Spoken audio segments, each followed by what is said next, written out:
Subscribe to our YouTube channel and press the bell icon to get the latest updates. धरती के नीचे दफन एक अनजान प्राचीन सभ्यता, हर्षा छीना। यह एहसास कितना रोमांचक है कि हम जिस जमीन पर चल रहे हैं उसके ठीक नीचे किसी बहुत प्राचीन सभ्यता के चिन्ह मिल सकते हैं। यह सोचना वाकई में दिलचस्प है कि हमारे पैरों के महज कुछ फीट नीचे हमारे ही किसी आदम पूर्वज द्वारा इस्तेमाल में लाई गई कोई वस्तु दबी हो सकती है। यह एक छोटी सी वस्तु हमारे लिए एक सूत्र बन सकती है जिसके द्वारा हम एक प्राचीन सभ्यता के कितने ही अनजान अध्याय खोल सकते हैं, उसकी परतें उधेड़ सकते हैं। अमृतसर के नज़दीक क्षेत्रों में मिली बहुत सी वस्तुओं ने यह साबित कर दिया है कि हम जिस धरती पर रह रहे हैं 3 या 4 हजार वर्ष पहले वहाँ कोई सभ्यता विकसित थी। इन्हीं दुर्लभ वस्तुओं से लबरेज अमृतसर का हर्षा छीना गांव पुरातत्व शोधकर्ताओं के लिए किसी तीर्थ से कम नहीं है। इस स्थान पर प्रसिद्ध चीन बौद्ध भिक्षु हावेन तशांग 630 से 635 ईस्वी के दौरान गुजरे। हावेन तशांग एक प्रसिद्ध चीनी बौद्ध भिक्षु थे। वे राजा हर्षवर्धन के शासन काल में भारत आए थे। वे भारत में 15 वर्षों तक रहे। उन्होंने अपनी पुस्तक शियुकी में अपनी यात्रा तथा तत्कालीन भारत का विवरण दिया है। सन 629 में हावेन तशांग को स्वप्न में भारत आने की प्रेरणा मिली। उस समय तंग वंश और तुर्कों का युद्ध चल रहा था। इस कारण राजा ने विदेश यात्राएं निषेध कर रखी थीं। उन्होंने कुछ बौद्ध रक्षकों से प्रार्थना कर लियांगजाऊ और किंघाई प्रांत होते हुए तंग राज्य से पलायन किया। फिर वे गोबी मरुस्थल होते हुए कुमुल तियान सान से होकर तुर्फान पहुँचे। वहाँ के बौद्ध राजा ने उन्हें आगे की यात्रा हेतु सशस्त्र किया।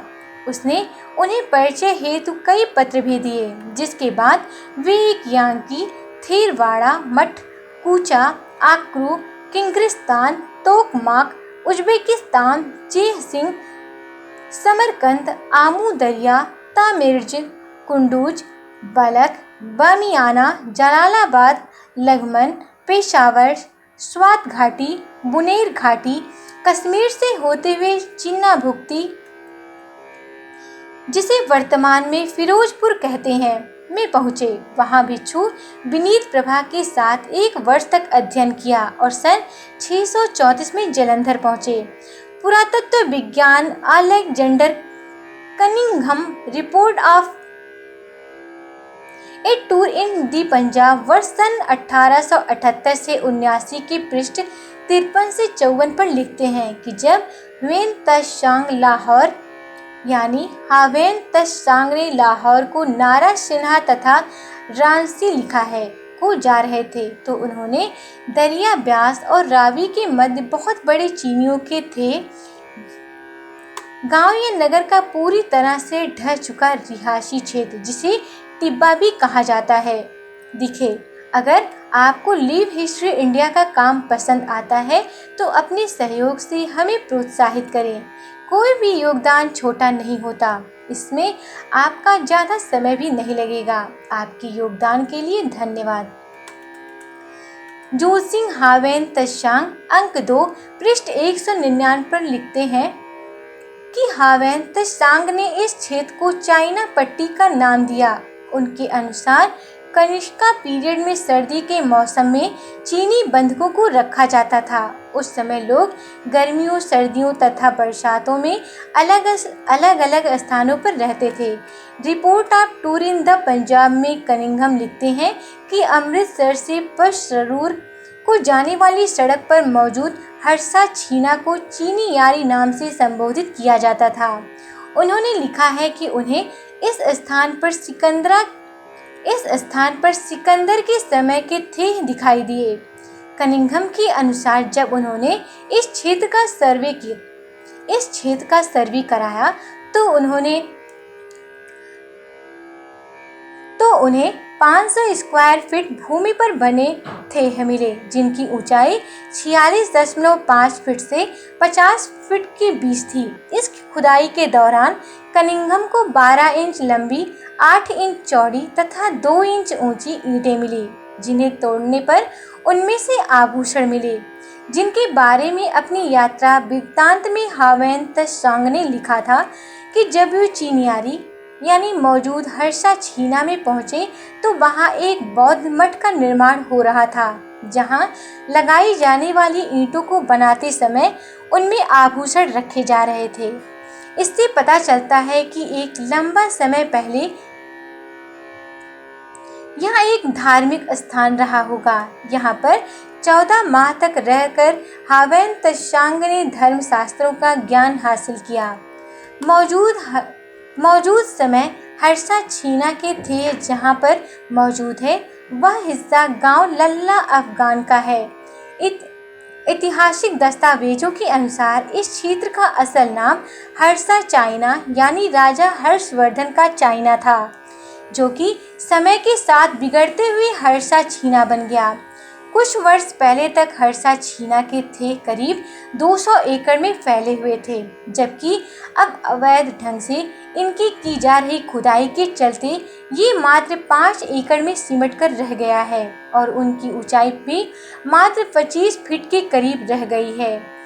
गैर कानूनी तौर पर की गई इन थे की खुदाई के चलते इनमें बहुत बड़ी गिनती में पत्थर तथा धातुओं के पुरातन सिक्के, ईंटें, घड़े, खिलौने, बर्तन, बैलगाड़ी के पहिए तथा और भी बहुत सारी दुर्लभ वस्तुएं निकाली जा चुकी हैं।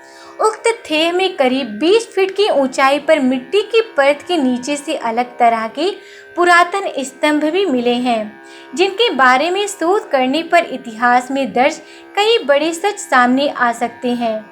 भूमि माफिया द्वारा उक्त थेहों के शेष बचे हिस्से को भी खत्म करने की योजना बनाई जा रही है। यहाँ पर अवैध तौर पर की जा रही खुदाई को रोकने के लिए पुरातत्व विभाग द्वारा थेहों के पास ही एक चेतावनी बोर्ड भी लगाया गया था, जो भूमि माफिया ने गायब कर दिया है। वर्ष 2018 में इन पुरातन थेहों के नीचे दफन दुर्लभ तथा बहुमूल्य खजाने की खोज के लिए कुछ अज्ञात लोगों द्वारा इनके नीचे एक गुफा बनाई गई। इस गुफा का प्रवेश द्वार 6 फीट से भी कम ऊंचा था, जबकि थोड़ा भीतर जाने पर इसकी ऊंचाई 9 से 10 फीट थी। गुफा की लंबाई 25 से 30 मीटर के करीब थी।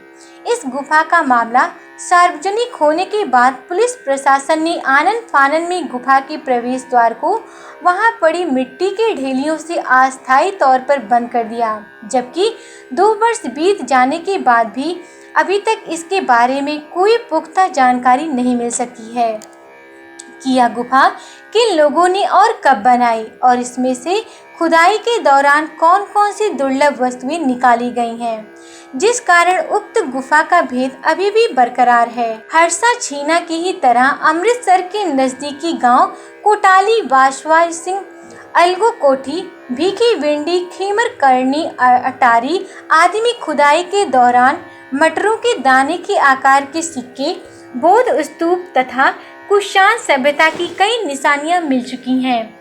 इसी प्रकार फतेहगढ़ चूड़ियां मजीठा मार्ग पर स्थित गांव मानखैरा तथा फतेहगढ़ चूड़ियां अजनाला मार्ग पर स्थित गांव मोहन भंडारिया में कई फीट ऊंचे पुरातन थे आज भी कायम है, परंतु अवैध रूप से चल रही खुदाई के चलते धीरे धीरे ये अपना अस्तित्व